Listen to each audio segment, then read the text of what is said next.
Magandang umaga po, muli po inyong lingkod, si Chef Roy. Kumusta po kayo? Pagpapalay po tayo ng Diyos. Shout out po sa lahat ng makakapanood ng video kong ito. Yung pinost ko po noong nakaraan po, 2 beses ko na po na-post yung sinabi ko po na si Satanas, siya ngayon ang Diyos ng daigdig. Okay. Ang Diyos Ama na makapangyarihan sa lahat sa langit, siya po ang lumikha. Pero ngayon po, yung gaya po ng pinost ko, babasahin ko po uli kasi po may mga marami pang paliwanag doon eh. Sobrang haba po kasi baka hindi po yung tapusin yung video kasi marami pong naguguluhan, marami pa rin pong nagtatanong, hindi makapaniwala. Basahin ko po uli sa Pangalawang Korinto 4:3 hanggang 4 po.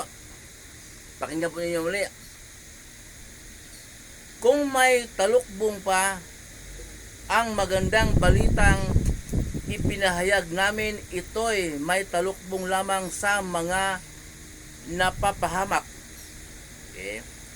Hindi sila sumasampalataya sapagkat ang kanilang isip ay binulag ng Diyos ng kasamaan sa daigdig na ito upang hindi nila makita ang liwanag ng magandang balita tungkol sa kaluwalhatian ni Kristo na siyang larawan ng Diyos.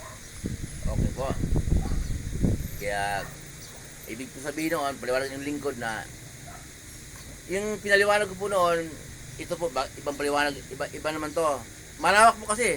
Pag sinabing si Satanas ngayon ang Diyos ng daigdig na ito. Totoo po yun kasi saka biblical po. Binasa yung lingkod, buklatin din sa Bible. Huwag tayong, ito po mga turo ng ating Panginoong Hesus. Sulat ni Pablo, nauna ko po sinasabi na yung mga apostol, inutusan ng Diyos na isulat ito. Pang panahon natin ngayon, mababasa natin, pang malaman natin kung ano ang nais ng Diyos na makapangyarihan sa lahat. Okay, ulitin ko po. Mababasa natin sa Mateo 17:5, tinig mo sa langit, ang Diyos Ama ang nagsalita. Ito ang minamahal kong anak, na lubos kong kinalulugdan, pakinggan ninyo siya. Okay? Si Jesus ang tinutukoy niya, na anak niya. Bago naman si Jesus umakyat sa langit, sinabi niya sa kanyang mga apostol, kung paano ako isinugo ng aking ama, gayon din naman isinugo ko kayo. Kaya gawa po hanggang aklat ni Judas bago pahayag, yun po ang mga turo, pangaral ng kanyang apostol.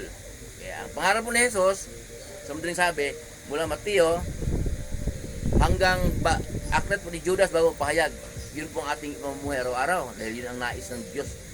Yan ang gusto ng Diyos na makapangyarihan sa lahat. Okay po. Kaya ang Diyos ng daigdig na ito ay si Satanas. Binulag tayo. Nilagyan ng talukbong ating mata at tinakpan ang tainga upang hindi natin marinig ang salita ng Diyos. Hindi po literal yun. Narinig natin. Pero ayaw natin. Gaya po na sinasabi ko na pag bold ang pag-uusapan, pag may dumaan, hihinto, parami ng parami. Pero pag salita ng Diyos ang pag-uusapan, pakunti ng pakunti hanggang walang matira, ikaw lang mag-isa magsasalita. Gaya po itong utos po yan ha. Huwag maging sanhi ng pagkakasala ng iba. Utos po yun. Kaya pagka mayroon nagdududa sa akin, pag ganyan ang ginagawa ko, pinapaliwanag ko sa kanya. Di totoo yun. Bintang lang yun.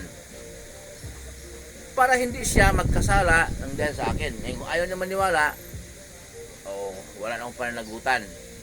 Pero yung iba dyan, utos yun ha, huwag maging sanhi ng pagkakasal ng iba. Iba dyan,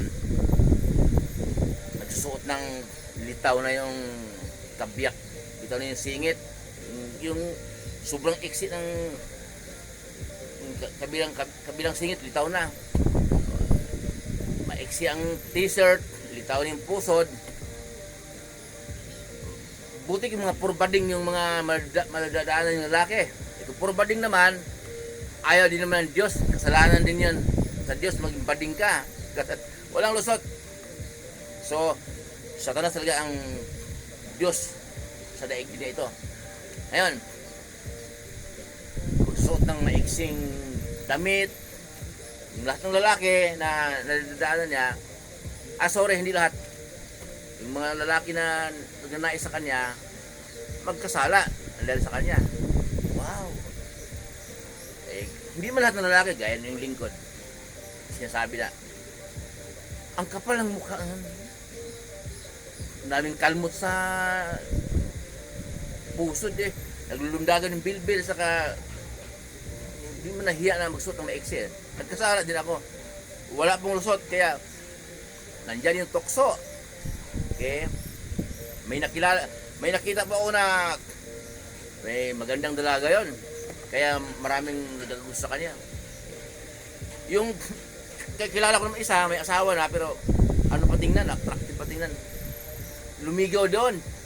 Maliit ng anak, nagkalat ng anak sa dalagang lumigaw. Ngayon, kumakaranking din yung dalaga, parang nagkakagusto rin. Kaya sabi ko, kawawa yung dalagang kawawa yung babae yung dalaga pa siya.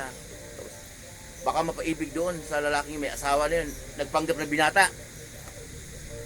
Nung nabulgar yung lalaki na may asawa na, gusto rin ng babae. Patay tayo yun. Nag-alala pa ako sa kanya, kawawa naman, baka mapaibig siya, hindi niya alam may asawa. Nung nalaman may asawa, gusto tuloy pa rin. Okay po, sa Diyos po ba yun? Hindi ba? Magkakaibigan, hindi nag-aaway, parang magkakapatid ang tuloy sa kanya. Sa kanila, isang buong team ng kumpanya, hindi nag-aaway, parang magkakapatid ang turing nila. Sa Diyos kaya yon? Hindi lahat. Kaya hindi nag-aaway, kasabot sa nakawan, kasabot sa sugal, drugs, pambababae, nagtatakipan ng mga kasalanan. Hindi nag-aaway, nagmamahalan. Ang akala ng iba okay, kasi nagmamahalan, hindi nag-aaway. Hindi gaya yung lingkod na masungit, bugnutin, lalo pag mayroong mga pasaway yan, balagbag. Yun na balita, masungit, bugnutin. Yun po ang ibig sabihin, ang Diyos ng daigdig ito, Satanas. Kahit isang barangay pa yan na hindi nag-aaway, pwede rin na hindi sa Diyos ang kanilang pagpinagkasunduan, kaya sila magkasundo. Nagkasabot sa lokohan, kasalanan, walang kumukontra. Kahit nga po sa Senado nga, kailangan may oposisyon, may administrasyon para magkontrahan, kasi kung puro na lang sila magkakampi, puro kalokohan, wala na magkontrahan. Ganoon din po sa mas lamang itong salita ng Diyos. Kasi nga, yung sinasabing Senado, habang nabubuhay tayo, pakinabangan natin yon kung tama ang lang ginagawa. Pero kung naman kamatay po tayo, ang ating kaluluwa ay sa impyerno po, kung tayo ay makiayon sa takbo ng mundo ito. Dalawa lang po yun, langit at impyerno. Wala pang purgatorio. Ang sabi po ni Jesus sa Mateo 17, sa kanyang panalangin, Ama, hindi na sila taga-sanlibutan, gaya ko na hindi taga-sanlibutan. Parang pinandidirian pa nila ating Panginoong Jesus ang sanlibutan. Kasi yung mga gawain, sanlibutan yan. Yung mga bisyo, tukso, yung iba talaga. Yung iba umiiwas tukso, hindi makakaiwas. Yung iba naman talagang hinahanap ng tukso. Ang sarap kaya matukso. Muli po yung lingkod, si Chef Roy. Mabuhay po kayo, ingatan kayo ng Diyos. Pagpapalain tayo ng Diyos. Sasamahan kayo ng Diyos kahit saan po kayo pupunta. Mga trabaho pinasukan ninyo, mga negosyo, ano ang pinagkikitaan nyo. Ayon sa kalooban ng Diyos.